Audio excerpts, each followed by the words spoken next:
जय हिंद दोस्तों, आज के टॉप डिफेंस हेडलाइंस है। भारतीय वायुसेना अपनी उन्नत एयर सिक्योरिटी को बढ़ाने के लिए अधिक संख्या में मीटियर मिसाइलों को खरीदेगी। भारतीय सेना में 2024 में अपाचे हेलीकॉप्टर शामिल होगा। टोनबो इमेजिंग ने ब्लड हाउंड अनुकूल थर्मल दूरबीन का अनावरण किया। चंद्रयान 3 के बाद लॉन्च होगा विक्रम 1। बढ़ते पहले डिफेंस अपडेट की तरफ, जो कि इंडियन एयरफोर्स को लेकर आ रही है। दोस्तों, इंडियन एयरफोर्स अब अधिक संख्या में मैच्योर मिसाइल को खरीदने की योजना बना रही है। हालांकि यहाँ पर आपके मन में ये सवाल आ रहा होगा कि जब भारत अपनी अस्त्र मिसाइलों को तैयार कर रहा है तो ऐसे में अधिक संख्या में मैच्योर मिसाइलों को खरीदने की क्या जरूरत पड़ रही है। दरअसल दोस्तों, जो मैच्योर मिसाइल है उसी की क्षमता की हमारी जो अस्त्र मार्क 3 है वो तैयार हो रही है, लेकिन इसमें कई तरीके की अभी समस्याएं आ रही हैं और ये प्रोजेक्ट जो है वो अगले 3 से 4 सालों में बनकर तैयार हो पाएगा। यानी कि ये जो देरी हो रही है, इसे देखते हुए इंडियन एयरफोर्स इन मैच्योर मिसाइलों को खरीद रही है, क्योंकि 3 से 4 साल के बाद अगर हमारी अस्त्र मार्क 3 मिसाइल तैयार भी हो जाती है, फिर आपको मालूम है कि इसके बाद इसके विकासात्मक परीक्षण होंगे, फिर भी इसको और वक्त लग सकता है। ऐसे में भारतीय वायुसेना कॉम्प्रोमाइज नहीं करना चाहती और इंडियन एयरफोर्स दोस्तों पहले से ही अपने 36 डसॉल्ट राफेल फाइटर जेट्स के लिए 250 मैच्योर BWRAM मिसाइल्स को खरीद चुकी है, जिससे कि भारत को अपने दुश्मनों के ऊपर एक बढ़त तो मिली है। हालांकि दोस्तों, इस मिसाइल की तैनाती को केवल राफेल फ्लीट तक सीमित करना भारत के लिए एयर सिक्योरिटी को लागू करते समय एक बाधा माना जा सकता है।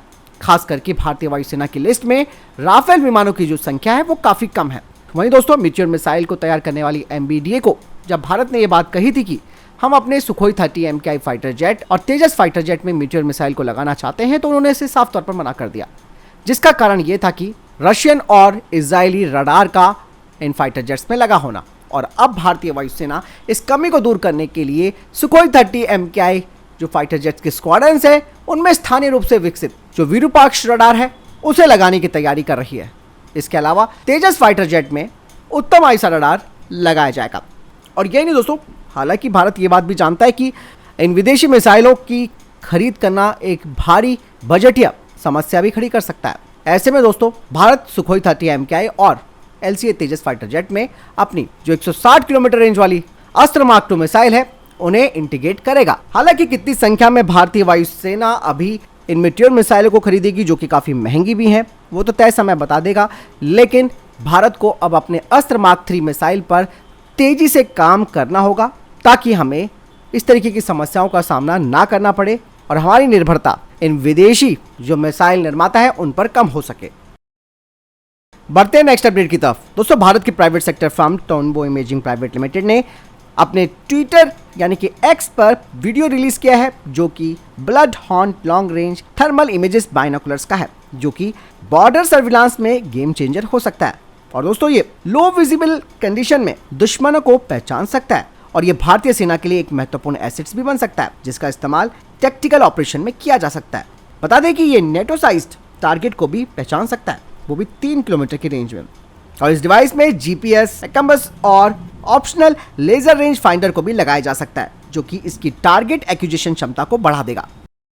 बढ़ते नेक्स्ट अपडेट की तरफ। दोस्तों, कुछ खबर सामने आई है कि भारतीय सेना को पहला AS-64 अपाचे अटैक हेलीकॉप्टर फरवरी 2024 में मिलेगा, जिसे कि रेगिस्तानी क्षेत्र में डिप्लॉय किया जाएगा।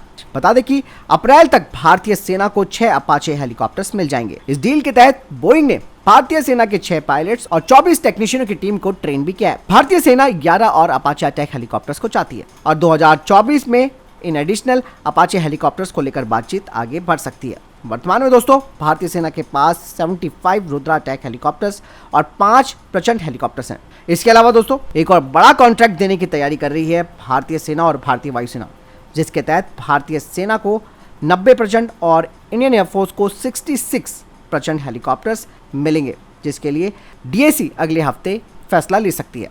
यही नहीं, इसके अलावा दोस्तों, इंडियन एयरफोर्स और इंडियन आर्मी बड़ी संख्या में लाइट ड्यूटी हेलीकॉप्टर्स को खरीद सकती है और जो इंडो रशियन कामोव 226 डील थी वो अब कैंसिल भी की जा सकती है।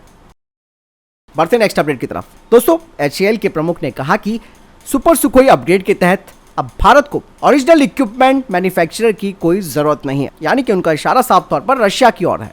उन्होंने कहा कि सुपर सुखोई अपग्रेड प्रोग्राम के तहत उन्नत प्रणालियों और उपकरणों की एक श्रृंखला को इस फाइटर जेट में लगाया जाएगा, जिन्हें कि स्थानीय रूप से ही तैयार किया जाएगा। इसके लिए रशियन निर्माताओं पर निर्भर रहने की जरूरत नहीं है। इसके अलावा उन्होंने बताया कि सुपर सुखोई अपग्रेड के तहत सुखोई 30 MKI बेड़े में एक बड़ा ओवरहॉल भी शामिल है और भारत अब रूसी OEM पर भरोसा किए बिना भारतीय public private defence sector companies पर भरोसा रख रही है। इस प्रोग्राम के तहत सुखोई 30 MKI में कई बड़े परिवर्तन किए जाएंगे, जिसमें कि लगभग 51 यानी कि 51 इजरायली रूसी उपकरणों को बदला जाएगा और इन कंपोनेंट्स को स्थानीय रूप से तैयार करके इस फाइटर जेट में लगाया जाएगा। इसके अलावा इसमें उन्नत I saw radar, electronic warfare suit, weapon control system, avionics advancement और नए हथियार पैकेज शामिल है।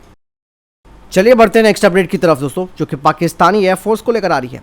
दोस्तों, पाकिस्तानी वायुसेना ने एक वीडियो जारी किया है जो कि इंडस शील्ड एयर एक्सरसाइज का है, जिसमें कि उन्होंने कुछ टेक्टिकल सिनेरियोस को दिखाया। खास बात यह है कि इस वीडियो में दोस्तों चीन से कबाड़ फाइटर जेट जो उसने खरीदे हैं उनसे S-400 को मार गिराने का अभ्यास किया गया है। इस बात से आप अंदाजा लगा सकते हैं कि भारत के S-400 से कितना पाकिस्तान घबराया हुआ है। पाकिस्तान ने जिस वीडियो को शेयर किया है उसमें भारत के S-400 सिस्टम को नष्ट करने की ड्रिल की गई है, जिसमें कि पाकिस्तानी वायुसेना ने चाइना के कबाड़ी फाइटर जेट JF-17 और हाल ही में शामिल किए गए J-10C फाइटर जेट को इस्तेमाल किया है भारत के खिलाफ। दोस्तों, वीडियो में यह भी दिखाया गया है कि पाकिस्तान ने अपने अवाक्स एयरक्राफ्ट का इस्तेमाल करके भारत के एयर डिफेंस सिस्टम S-400 को भी ट्रैक किया। हालांकि पाकिस्तान ये बात भूल जाता है कि भारत का S-400 इतना ताकतवर है कि जो कि 300 से 400 किलोमीटर दूर तक पाकिस्तानी वायुसेना को जमीन पर खड़ा रहना दुश्वार कर सकता है और भारत पाकिस्तान में बड़ी तबाही मचा सकता है।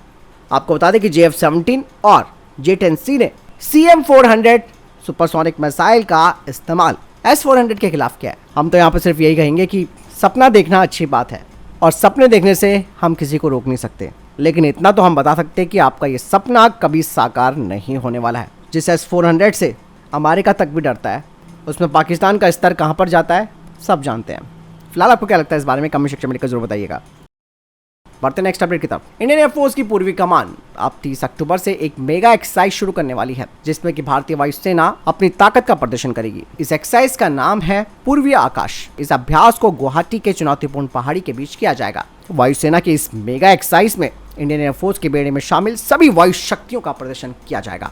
बता दें कि इसमें इंडियन एयरफोर्स के गरुड़ स्पेशल फोर्स के साथ विशेष अभियान भी शामिल किए गए हैं।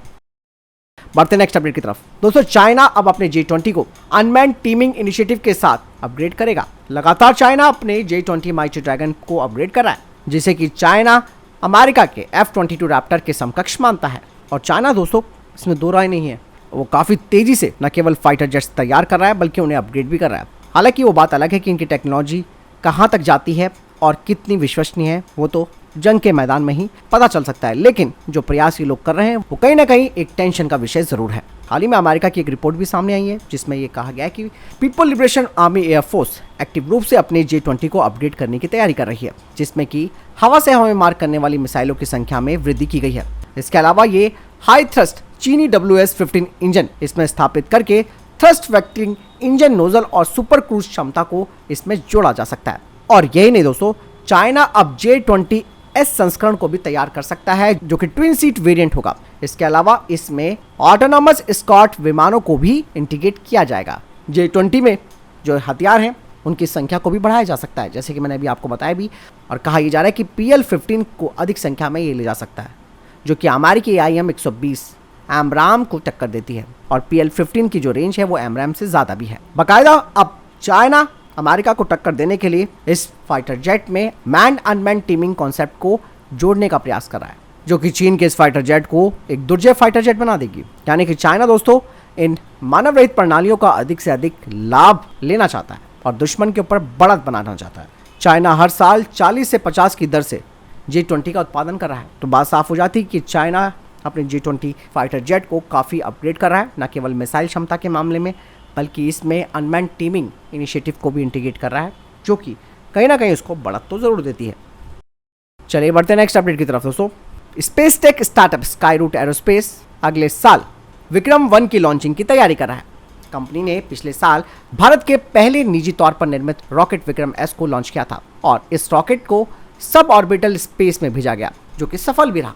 हैदराबाद स्थित स्काईरूट ने 7 मंजिला मल्टी स्टेज लॉन्च वाहन विक्रम 1 का अनावरण किया है। इसकी पेलोड क्षमता 300 किलोग्राम है और ये सैटेलाइट्स को लो अर्थ ऑर्बिट में रखने की क्षमता रखता है। स्काईरूट की तरफ से कहा गया है कि विक्रम 1 भारत का पहला ऑल कार्बन फाइबर बॉडी वाला रॉकेट होगा और ये 3D प्रिंटेड लिक्विड इंजन से लैस है। और विक्रम 1 का जो मिशन है वो विशेष रूप से कमर्शियल होगा।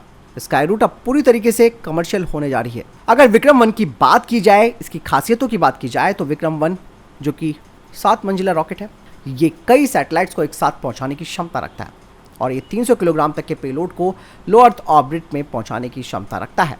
कार्बन फाइबर ढांचे वाला ये रॉकेट है। इसकी पेलोड क्षमता, आर्किटेक्चर और फ्लेक्सिबिलिटी कमाल की है। विक्रम एस रॉकेट के सफल लॉन्च के बाद ये दूसरा रॉकेट है। तो फिलहाल ये तभी तक के टॉप डिफेंस और स्पेस अपडेट्स। वीडियो के संबंध में कोई प्रश्न, जवाब है, आपका कोई सवाल है, कमेंट सेक्शन में लिखकर जरूर पूछ सकते हैं। मिलता हूं नई वीडियो के साथ। चैनल जरूर सब्सक्राइब कीजिएगा। जय हिंद, वंदे मातरम।